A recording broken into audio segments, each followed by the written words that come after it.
연불이 유효한 이야기. 황관주 불자는 보리심을 바라여 늘 사람들에게 연불할 것을 권하였고 여러 가지 방편을 써서 사람들에게 감동을 주었다. 특히 부근의 어린 아기들이 놀래거나 해서 잠을 못 자면 모두 그에게 데리고 와서 재워달라고 하면 그가 아기를 안고 신묘장구대다라니를 외우면 아무리 시끄럽고 산만한 아기라도 쉽게 잠에 들곤 했다. 대략 8년 전 하루는 내가 그녀의 집에 간 적이 있었는데 마침 한 젊은 여인이 울고 있는 아기를 데리고 와서 관주 불자에게 재워달라고 부탁을 하는 것이었다. 그는 곧 대비주를 외워서 아기를 재우더니 이어서 아기 엄마에게 아기에게 젖을 먹일 때에 그냥 잊지 말고 항상 연부를 하면 아기가 더욱 튼튼하고 총명하게 클 것이라고 말해 주었다. 그리고 청소할 때와 빨래할 때, 길을 거닐 때도 한 발자국에 한 번의 연부를 한다면 가정이 평안하고 행복해질 것이라고 하였다. 아기 엄마에게 남편의 직업을 물으니 화물차 운전수라고 하였다. 관주 불자는 또 간절한 억양으로 말했다. 당신이 돌아가면 반드시 남편에게 나무아미타불을 외우라고 가르치며 만약 어떤 재난이나 위험에 당하면 나무아미타불을 크게 외우면 그 어려움에서 벗어날 것이라고 전하시오. 한 달쯤 지난 어느 날 내가 관주 불자의 집에 법회 소식을 전해주러 갔는데 마침 지난번 만났던 그 여인을 또 만났다. 이번에는 아기가 그 여인의 품에 안겨 있었는데 울지도 않았을 뿐 아니라 남편과 함께 얼굴에는 웃음이 가득하고 남편의 손에는 초, 향, 그리고 꽃과 과일을 가득 들고서 아미타불에게 예배하러 왔다는 것이다. 그러나 관주 불자는 그 이유를 몰랐다. 남편은 부인의 권고를 듣고 운전할 때에 염불하다가 영험을 입었다는 것이다. 그가 말하길 보살님의 큰 자비에 감사합니다. 저의 부인에게 염불을 가르치고 또 저에게 염불을 권하라고 하셨습니다. 어제 화물차에 야채를 가득 싣고 대북에 갔었는데 돌아오는 길이었습니다. 이미 새벽 2시가 넘은 시간이었는데 중리와 도원의 사이에 사거리가 있는데 거기서 갑자기 차가 써버렸습니다. 어떻게 해도 차가 움직이지 않았고 더 이상 한 것은 몸이 무척 피곤하고 정신이 몽롱하여 어떻게 할 수가 없었습니다. 그때 갑자기 당신이 나의 아내에게 가르쳐준 연불이 생각났습니다.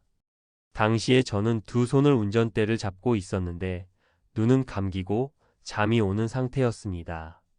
저희 아내에게 밥할 때나 청소할 때 그리고 아기를 안고 있을 때와 빨래를 할 때도 아미타불을 부르고 특히 위험이나 재난을 만났을 때 더 큰 소리로 나무 아미타불을 부르라고 가르친 것을 생각하고 연불을 하자 바로 그 순간 화물차가 자연적으로 시동이 걸리는 것이었습니다. 저는 놀라서 깨는 바람에 졸음이 확 달아났고 정신을 차려 운전할 수 있어서 해 뜨기 전에 무사히 집에 돌아올 수 있었습니다. 그리고 그 운전수가 말하길 보살님, 저의 집에도 부처님을 모시고 예배를 드리고 싶은데 그래도 되겠습니까? 관주 불자는 기쁜 얼굴로 잘 생각했다고 말하며 바로 홍콩에서 인쇄한 서방 삼성상의 그림을 주고 아침 저녁으로 간단하게 예배하는 방법도 알려주었다. 운전수 부부는 거듭 감사하다는 말을 남기고 갔습니다.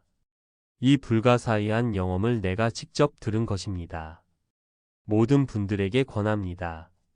사람의 몸을 얻기 어렵습니다. 입이 있다면 모두 아미타불을 염해야 합니다. 하나의 단어이지만 만가지 덕을 갖춘 최고의 주문을 금생에 그냥 보내지 말길 바랍니다. 큰 소리로 염불하여 원혼을 쫓아내다. 정성을 다해서 6자의 위대한 이름을 부르면 자신뿐 아니라 남의 원한조차 해결시켜준다. 이 일은 1957년 4월에 일어난 일이다.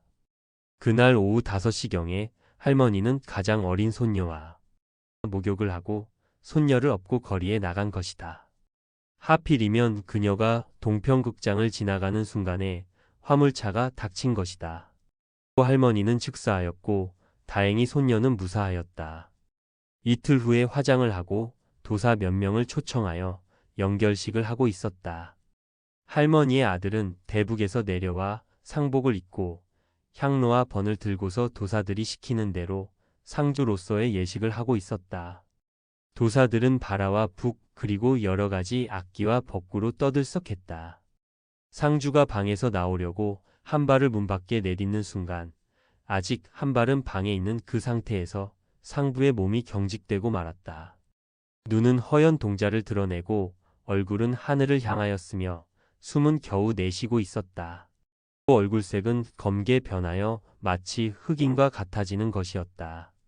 당시 벽을 하나 사이에 두고 우리 하송영 진어라 부부가 살고 있었는데 그날 진어라 불자가 마침 의자에 앉아서 염주를 들고 연부를 하고 있었다. 갑자기 옆집에서 들려오는 도사들의 의식하는 소리가 끊기고 비명소리와 더불어 시끄러운 사람들의 소리가 들리는 것이었다. 진어라 불자는 호기심이 생겨서 옆집으로 가보았는데 손에는 염주가 그대로 들려진 채였고 입으로는 연부를 하고 있었다. 가까이 가보니 상주복을 입은 남자가 그렇게 서 있는 것이었다.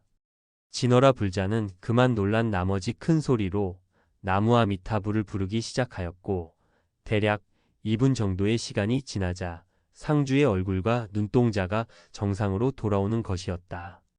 나중에 진어라 불자가 당시의 마음을 솔직하게 이야기했는데 당시 자기는 죽음을 무릅쓰고 큰 소리로 연부를 했는데 그 이유는 스스로 너무나 두려운 나머지 어떻게 할 방법이 없어서 큰 소리로 연부한 것이지 그 상대를 구하기 위해서 연부한 것은 결코 아니라고 하였다. 그러나 참으로 불가사의 한 것은 연불 소리를 듣고 상주가 위험에서 벗어날 수 있었다는 것이다. 다음날 상주는 모친의 유해를 모시고 대북으로 가서 매장하기로 하였는데 떠나기 전에 진어라 불자에게 찾아와서 말하였다. 어제 저를 위하여 적시에 아미타불 연부를 해주셔서 정말 고맙습니다. 그렇지 않았다면 어떻게 되었을지 상상도 못하겠습니다. 그리고 연불이 그렇게 좋은지 몰랐습니다. 진어라 불자는 말하길 당신이 대북으로 돌아가면 날마다 연불해야 합니다. 그래야만 당신 모친과 맺은 악연도 풀고 당신에게 재앙이 오지 않을 것이며 좋은 일만 생기게 될 것입니다. 상주는 연부를 할 것을 약속하고 거듭 감사의 말을 하면서 떠났다. 다음날 진어라 불자는 처음부터 끝까지 나에게 말해 주었다. 어제 저녁 그런 일이 있고 나서 집 안으로 들어가기가 무서워서 혼자 문 옆에 의자에 앉아 11시까지 연부를 하였습니다. 스스로 아무리 생각해 보아도 이상한 일이었습니다. 마치 유행, 감기처럼 의사를 불러서 주사를 맞고 약을 먹어야 되는 것이지 어떻게 2분 동안의 연불로 치유될 수 있었겠습니까? 진어라 불자의 추측 가운데 가능한 것이 있는데 그것은 상주의 모친이 참사를 당하면서 원한이 생기고 원한의 동기가 바로 아들과의 입싸움에서 비롯되어 대중으로 내려왔다가 참화를 당한 것이다. 대북으로 혼을 모시려는 아들에게 원한을 갚으려고 목을 조이는 상황이었을 것이다. 그리고 그 순간 일심으로 부르는 연불의 소리가 원원에게도 들리고 그 목숨을 바쳐서 부르는 연불을 듣고 원한이 소멸되었을 것이다. 여러분 우리 함께 생각해 봅시다. 사람들에게 불교를 믿고 연불을 하라고 하면 대부분 말하길 보시할 돈이 없어서 불교를 믿지 못하겠다고 합니다. 이런 분들은 박복한 분이 아닐 수 없습니다. 진어라 불자는 다만 돈 한 푼 들이지 않고 연불 몇 마디로 큰 보시공덕을 이루었습니다. 진어라 불자는 대중시에서 모범 어머니에 뽑힌 적이 있으며 품행도 단정하고 가정의 행복을 키워나가는 현모양처입니다.